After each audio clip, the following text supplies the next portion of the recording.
అంతిమ దైవ గ్రంథం ఖురాన్ 19 మరియం సూరా. Please subscribe YouTube link Haji Shaik Nagur.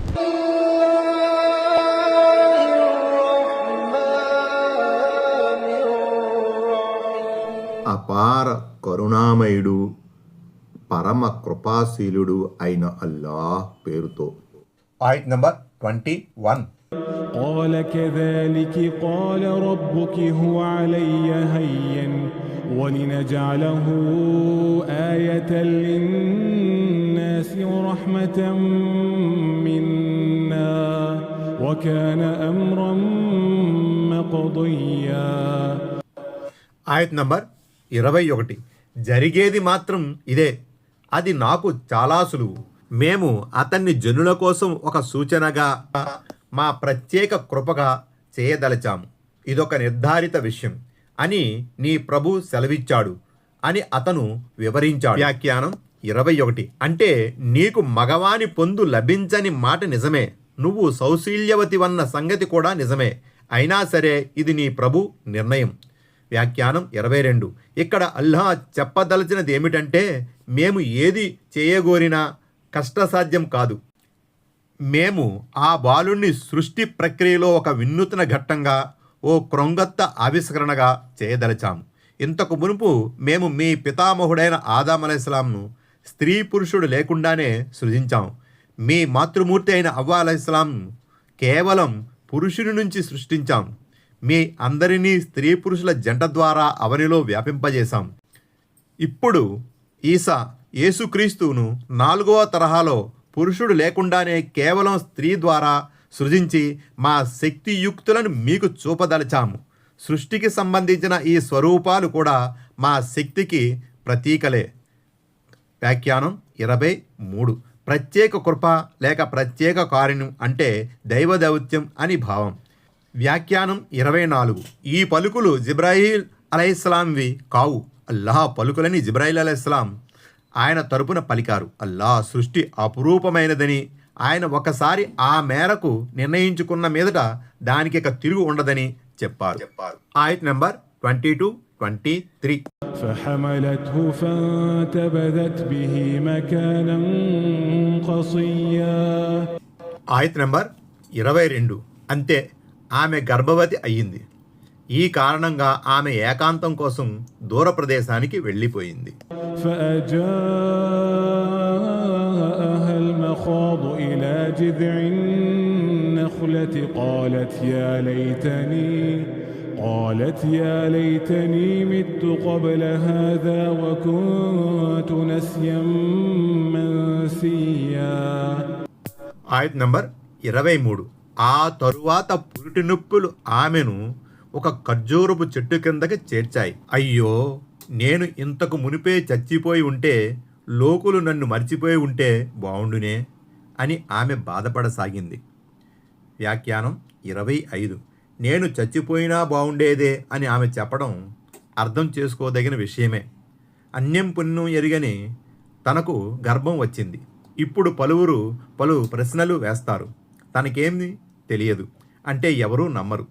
ఒకప్పుడు ప్రజలు నన్ను ధర్మపారాయణురాలిగా, పుణ్యవతిగా పొగిడేవారు. మరిప్పుడు నాపై అపనంద వేస్తే ఎలా తట్టుకోగలను అన్నది ఆమె బాధతో. ఆయత్ నెంబర్ 24-25. فناداها من تحتها ألا تحزني قد جعل ربك تحتك سريا. ఆయత్ నెంబర్ 24.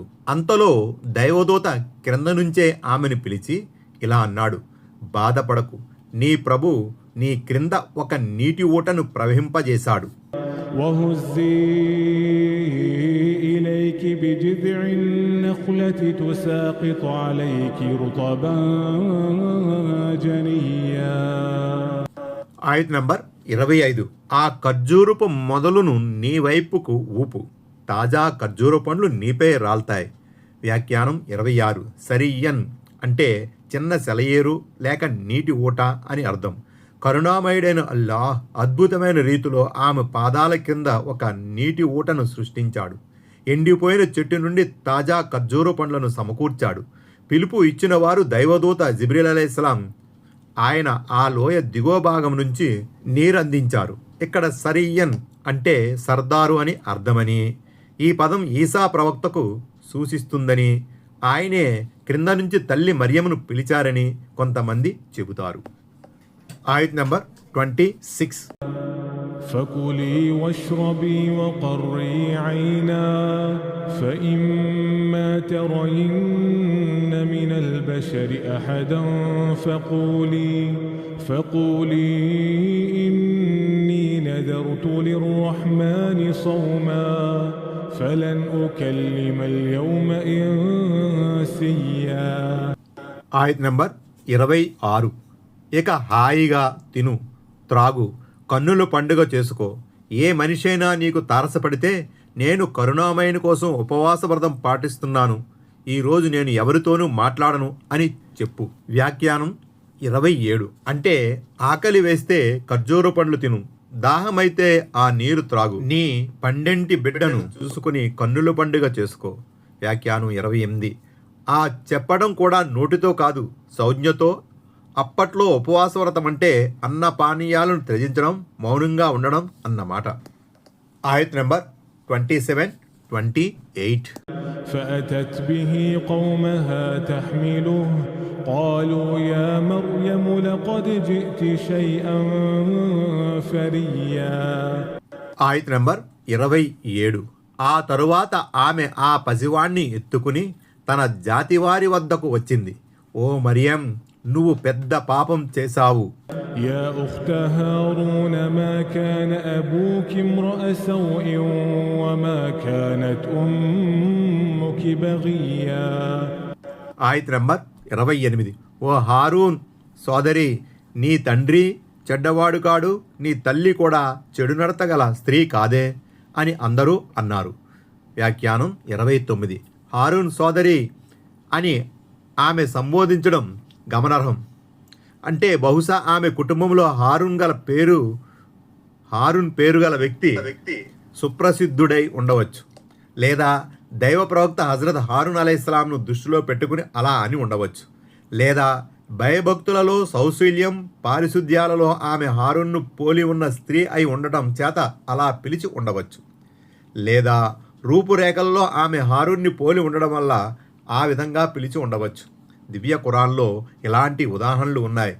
ఐసరుత్త ఫాసిర్ ఇబ్నె కసీర్. ఆయత్ నంబర్ 29, 30.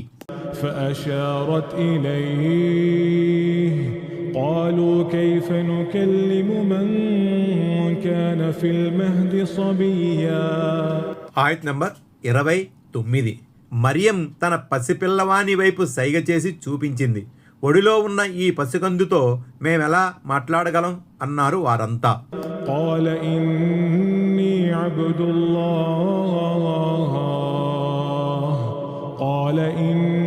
عبد الله آتاني الكتاب وجعلني نبيا.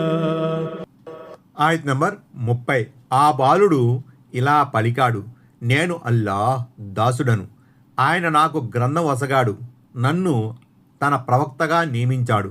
వ్యాఖ్యానం 30. అంటే నాకు గ్రంథం వసగాలని, ప్రవక్తగా ఎన్నుకోవాలని అల్లాహ్ ముందుగానే విధివ్రాత రాసినప్పుడే నిర్ణయించేశాడు. Like, comment, share, subscribe.